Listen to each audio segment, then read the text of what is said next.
Hi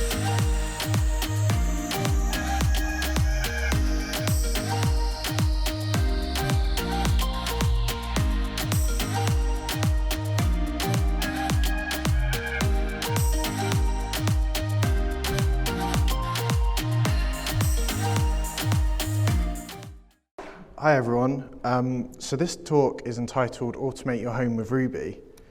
My name is Karl Entwistle and you can tweet me at Karl Entwistle.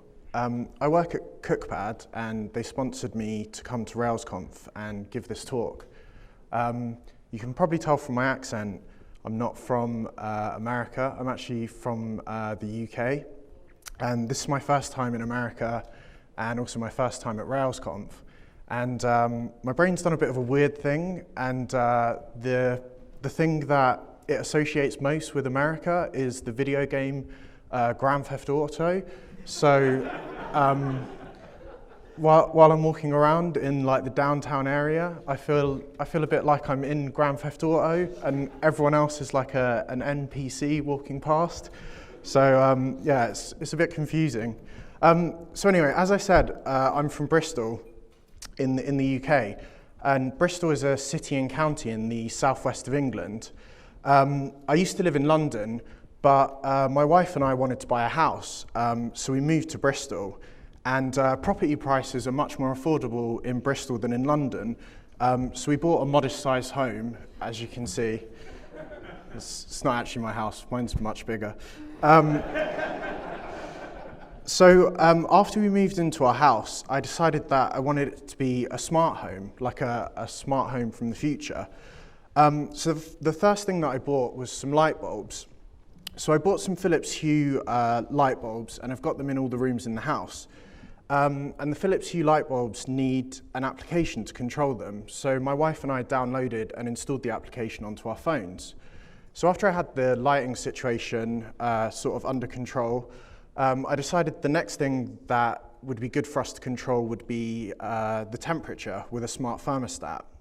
And England's kind of cold, so it's quite nice to be able to set the heating to come on or off before I leave the office. So it's the same situation. We had to download and install a separate application onto both our phones so we could control it. This is actually the entire talk. No, I'm joking. I also had a soundbar, and yeah, hopefully you get the idea by now. All of the sort of different devices that I needed to buy, well, I didn't need to buy, I wanted to buy, they all require their own separate applications. So we ended up with 9 different applications on our phones to control the various gadgets that I'd bought, and there was no consistency between them. And also, there's no like interoperability between them because the gadgets are from like different manufacturers, and it's kind of a closed ecosystem.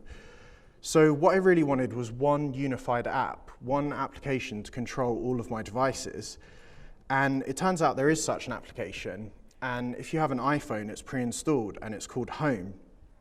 And Home uses a framework called HomeKit. So what is HomeKit? Well, on Apple's website, it explains that HomeKit is a software framework for making smart home devices work seamlessly with iOS devices. And this means you can control your smart home devices using any of the devices in Apple's ecosystem. And also, since the latest update to their operating system, which I think is pronounced macOS Mojave. I don't know if I'm saying that right.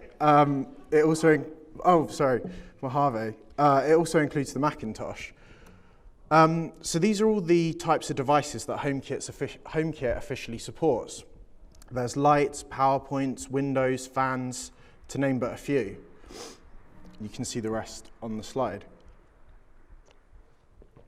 Something I really like about HomeKit is that you can control it with Siri. So you can say commands like turn on the living room lights, turn off the lights, set the dinner scene, or my personal favorite, what temperature is the shed? It looks like you haven't set up any HomeKit. Well, normally that says in an Irish accent that the temperature is like 15 degrees or something. Oh, that's in Celsius as well, not Fahrenheit. Anyway, so in addition to Siri, there's also the visual component to the Home app. I'll start that playing. So here you can see my bathroom. So I'm controlling the Philips Hue lights, like the brightness. And I also recently installed some underfloor heating. I'm a bit of a DIY enthusiast. So I can also control the underfloor heating.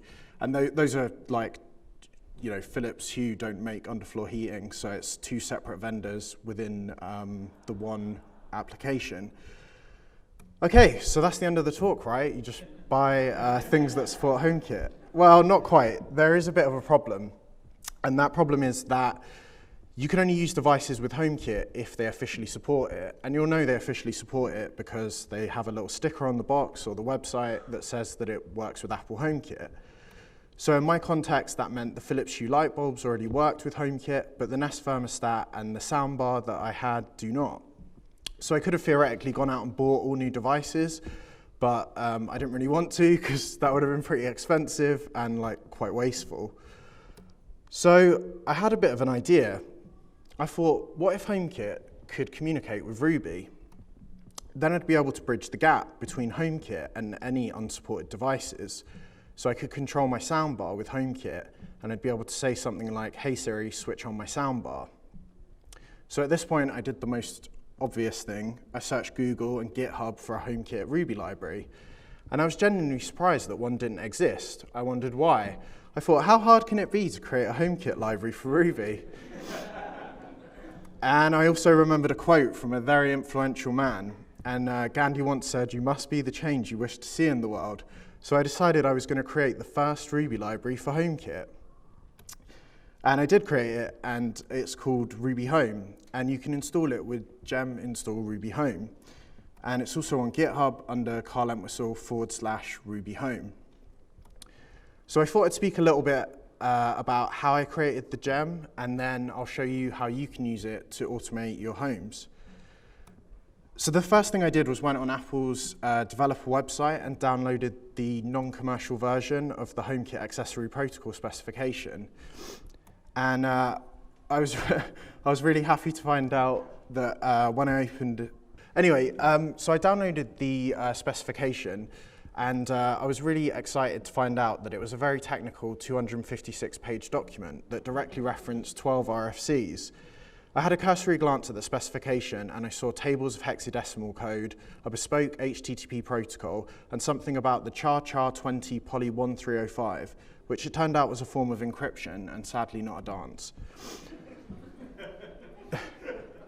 Probably the most logical thing to do at this point was to use the excellent JavaScript library, which already existed, instead. However, I really did want to use Ruby, and I'm also pretty naive, so I assumed I'd be able to muddle through it quickly enough, maybe over a weekend. But it actually ended up taking about six months of like hacking away on it in the evening. So yeah, as I said, I could have sat down and read the whole document. However, it's quite a long read, and it's quite technical, and also it's pretty abstract, like if you sort of try and read it and understand it in isolation. So instead of doing that, I decided to work through the process sort of iteratively, as if I'd just bought an officially supported accessory. So let me explain what I mean by that. So within the Home app, I proceeded through the workflow of pairing a new accessory.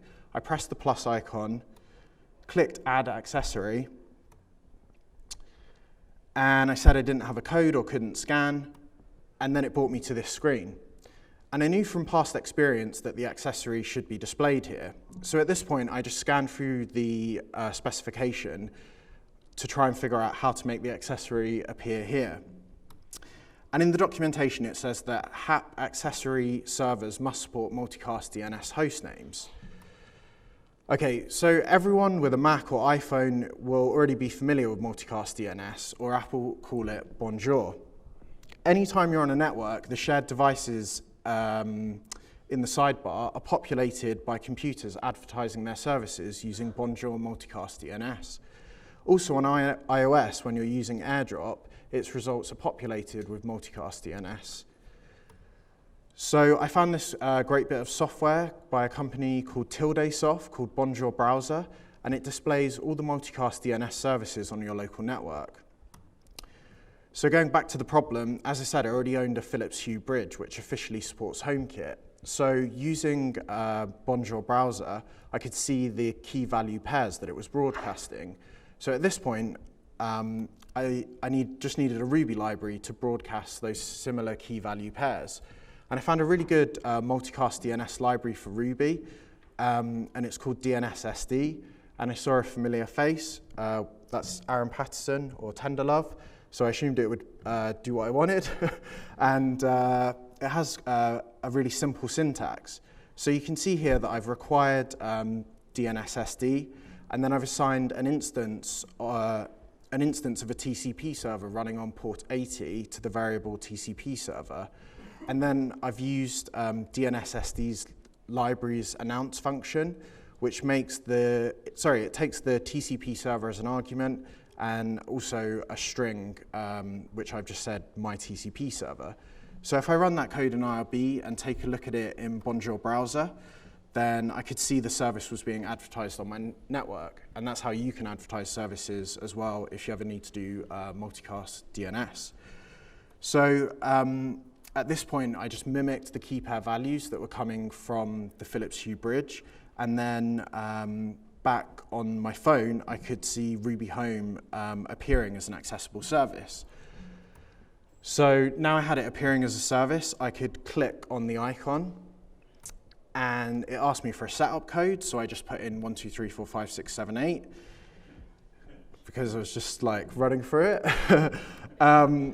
So then it dispatched the following HTTP post request to my TCP server. Everything appeared pretty normal at first glance, and then I noticed the content type. Okay, so the content type is application/pairing plus TLV8. That's a bit strange, I thought.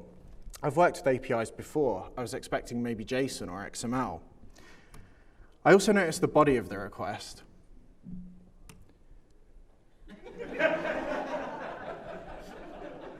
That's, yeah, pretty much how I felt. So the body of the request is just some hexadecimal data. And also, this is the start of a long and pretty complicated pairing process. I don't want to go into too much detail about the pairing process because we would be here for quite a long time. But the key thing that I needed at this stage was to be able to understand what the body of the request meant so I could proceed through the pairing process.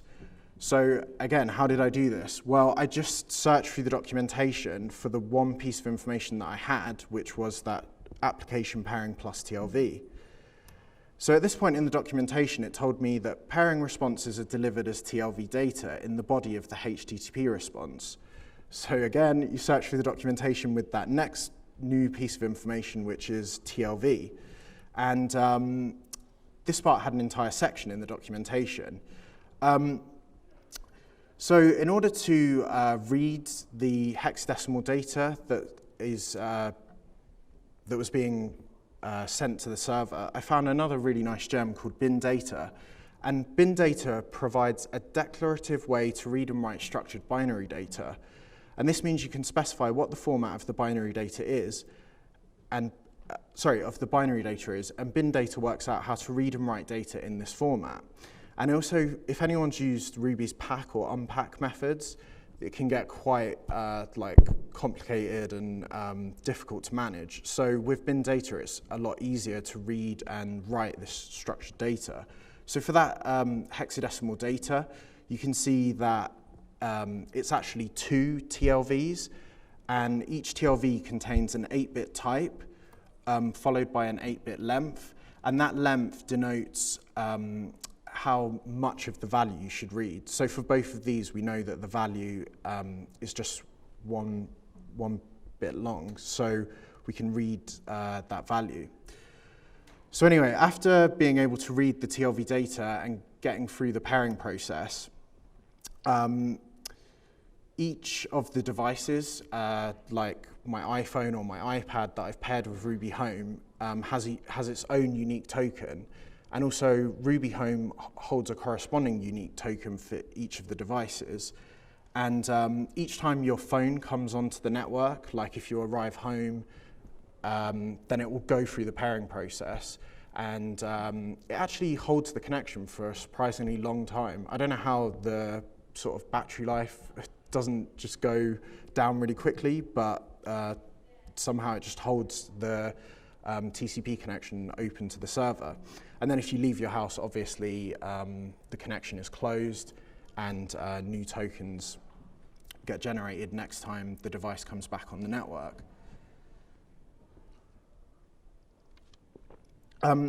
So I also mentioned that the HAP specification requires a custom HTTP server, and it's also at the time when the server and the phone have their unique token that it switches to this customized HTTP. And the documentation says that each HTTP message is split into frames no larger than 1024 bytes, and each frame has the following format. It also says once session security has been established, if the accessory encounters a decryption failure, then it must immediately close the connection used for the session. So when I looked at that, I thought that sounds pretty complicated. Like, what does that mean? What does that diagram mean? But it actually turned out to be pretty simple. So I'll just explain it briefly to you now. So this is a standard HTTP 1.1 response. And you can see the protocol is HTTP 1.1 and the status code is 200 OK. There's some headers like content type, content length, server date, and also I've just put in some lorem ipsum for a nice long body for demonstration purposes. So we take that entire response and I've broken it up into 3 frames. And as you can see, the first one is 1024 bytes, the second one is 1024 bytes, and the last one is the remainder, which just happens to be 792 bytes. So after we've taken each of these frames, we encrypt each one of them individually. And also at this point, there's a little bit of additional metadata that's added, which is called a nonce, which stands for no repeat once. And this is a number or bit string that's used only once. And it's also used to calculate the contents of the encrypted message. So if you give it one value for the nonce, you'll get out one series of data, and if you change it, then you'll get an entirely different one. So, so when we encrypt each of the frames individually, we add in that the nonce, and it starts at 0, and then 1, and then 2, and from that you get the encrypted message for each of the frames. So you concatenate together the 3 encrypted frames, and then you get your customized HAP response, which is just like a gob of hexadecimal data. And the reason I mentioned the nonce is because it's pretty cool, because it prevents response replaying. So if someone is on your network and is somehow packet sniffing requests and responses that are being sent back and forth, they can't just replay the request. And this is because the phone and Ruby Home both know what the nonce count should be for each request. So if someone's on your network and they're like packet sniffing requests, without this feature, they'd be able to just replay the request to Ruby Home. And if you have like a smart home door lock or something, if you could just replay the request, then they could potentially just replay it and get access to your house through your door. So if you're still with me, you might be wondering if I did this encryption part with a RAC middleware. If we briefly revisit RAC, or if you're already familiar with it, you'll know that to use RAC, you provide an app, an object, that responds to the call method, taking the environment hash as a parameter and returning an array with 3 elements, which is the HTTP response code, a hash of headers, and the response body. So that slide on screen now is the RAC DSL for sending this HTTP response, and I've labeled the response code, the headers, and the body. So if you remember, I need to encrypt the whole thing. I can't just encrypt the body, I can't just encrypt the headers. I need the whole response to be encrypted just before it's being sent to the device. So as far as I can tell, I couldn't make this as a RAC middleware. And I think it's a little bit of a limitation with the RAC middleware DSL. And I also tried to overcome this problem using RAC hijacking, but that ended up causing more problems than it solved. So at this point, I had a stiff drink and a bit of a think. And I also started to browse through the Webbrick source code. So this is the run method in Webbrick's HTTP server class. It's probably a bit hard for you to read, so I'm going to remove the exception handling, timeout logic, and connection closing logic. And this is what we're left with. So the first call site I'd like to call out is the parse section, and this section uses an instance of the HTTP request object to read the contents of the socket that's been passed in. The second call site I'd like to point out is the send response section, and this section uses an instance of the HTTP response object to write the contents of the HTTP response to the socket. So this might be a bit controversial, I'm not sure, but what I did at this point was substitute the HTTP request and HTTP response classes with my own classes that inherited from the original, like this. So now, when we get to the parse section, inside of my custom class, I can override the parsing logic. And if the request is supposed to be unencrypted, I just call super with the socket. And if it's supposed to be encrypted, then I can just encrypt the data and then send it over the socket.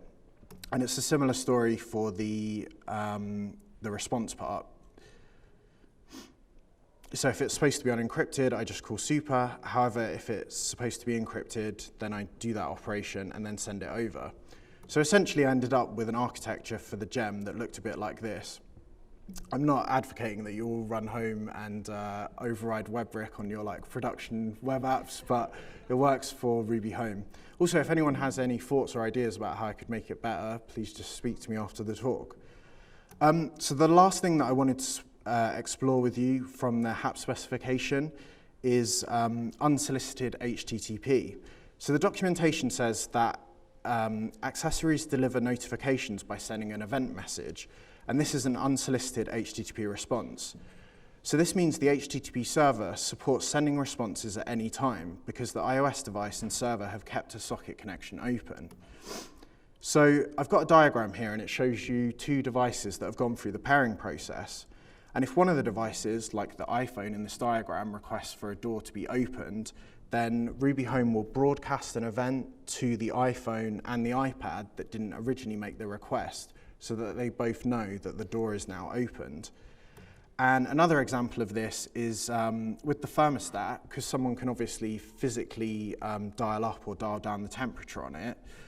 You can sort of intercept that request because there's an API, like the Nest API, and then broadcast that to all the devices that are paired with Ruby Home to let them know that the temperature has changed. So everything keeps in sync.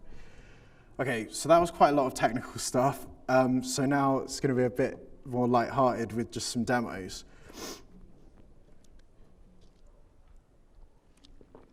So this is all the code that it takes in Ruby Home to create a fan.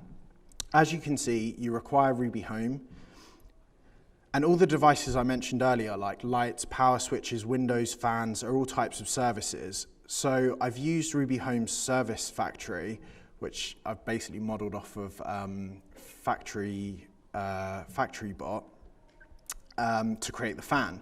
And then I've called rubyhome.run. So if we save that file and run it, I've opened up the Home app on my iPhone, and I've clicked on Add Accessory. I've said I don't have the code or can't scan, and now at this point I start running the program just to show you the Multicast DNS.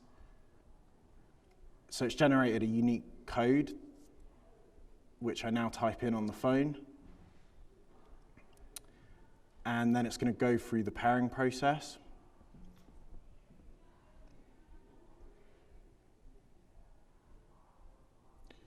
So now it's gone through the pairing process and it's just confirming the different services. And you can see the fan there, so I can switch it on or off.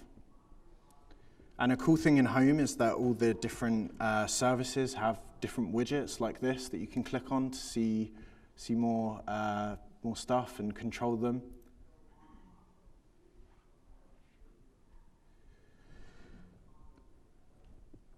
Okay, cool.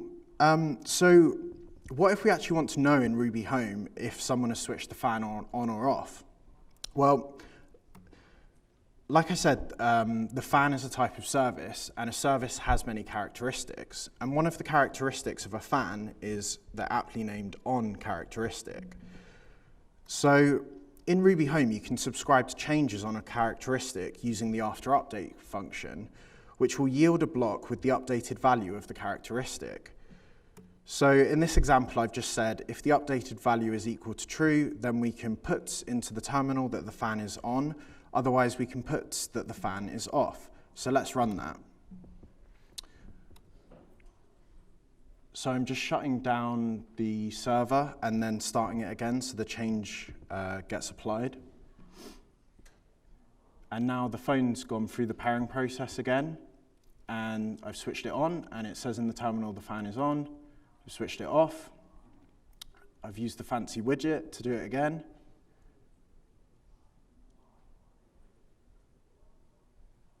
And like I said earlier, you can control it all with Siri as well. So I said to Siri, switch the fan on. And I think I switched it back off again. Yes, I did. Okay, cool. So what other services? Oh, sorry. So I'm just going to reduce the program back down to those 3 lines of code that we originally had. And also wanted to show you the other types of characteristics that a fan has. And you can see Ruby Home's sort of DSL for setting them. So the other services a fan has is the name, on, rotation speed, and direction. And the key pair values that I've supplied here are going to be the initial values that are applied each time the server gets restarted. So if I apply that code and shut down the server again, when it repairs, I've just turned it on or off so that it picks up the change, but now you can see that I've got the speed, so I can control the speed as well. And there's also the rotation direction. So the sort of the widget gets more or less complicated depending on the different characteristics that the service supplies.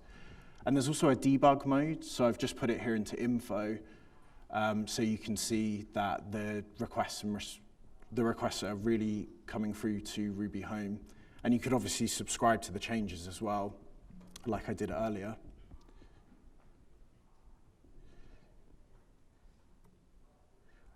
Okay, cool.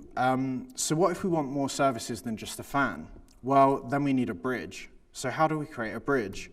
Well, in order to create a bridge, you just have to include another service that's called accessory information.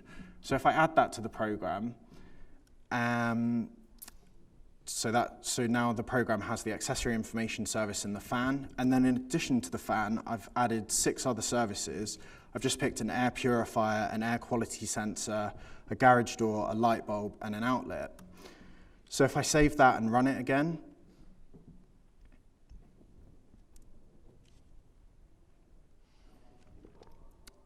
I quite like this part, because when you restart the program, they all just magically appear.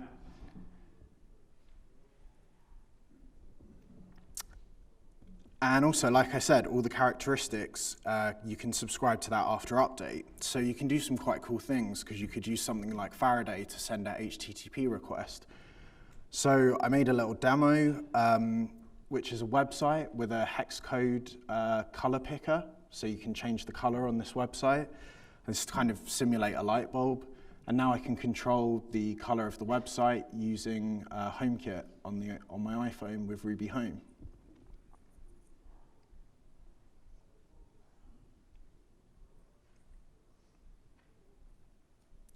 So the last demo that I wanted to show you, if you remember the soundbar that I mentioned, I can switch it on or off with an iPhone and an iPad.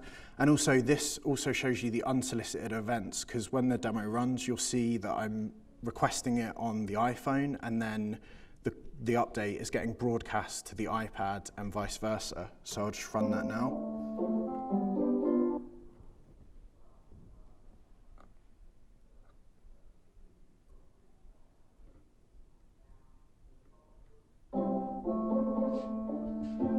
And also, I'm going to control it using the soundbar's own remote control. And then I've just got a loop running that keeps checking the soundbar to say, are you on or are you off? And if the state changes, then it broadcasts it to all of the paired devices.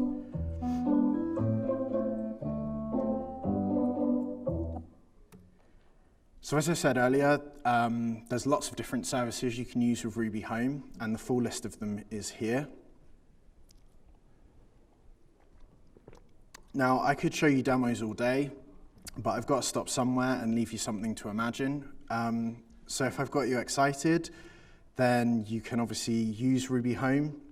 And hopefully you've also learned a bit about how you can split a large problem into small and manageable chunks. And yeah, you've learned everything you need to know about Ruby Home if you want to go home and use it. That's everything in my talk, and thanks very much for listening.